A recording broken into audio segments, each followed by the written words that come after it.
Welcome to the Learning Pines YouTube. We hope this video helps. You start by preparing fast, install Git and VS Code, then sign into your GitHub account inside VS Code. Once done, open the project folder and run Git in it, create a README, MD, and a proper. Git ignore so unnecessary files stay out of commits. Make sure to set your name and email with git config global user. Name and git config global user. Email. Then stage your first files and make the initial commit. This establishes the local repository that you will push to GitHub.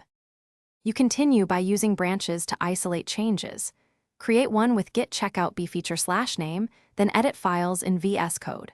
Once done, stage changes using the source control view or git add, and commit with a concise message explaining the why and what. Next, add the GitHub remote and push your branch with git push uorigin feature/name. If you choose the pull requests extension, create a PR from VS Code. Otherwise, open GitHub to create it and request a review.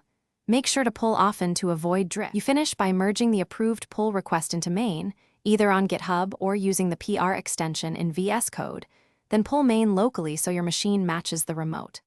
After merging, you can create a tag for releases with git tag and push tags. If conflicts appear during merge or pull, open the conflicted files in VS Code, choose the correct changes, save, then run git add and git commit to complete the merge. One troubleshooting tip: if push is rejected, pull first, resolve any conflicts. Thanks for watching. Consider subscribing if we helped you.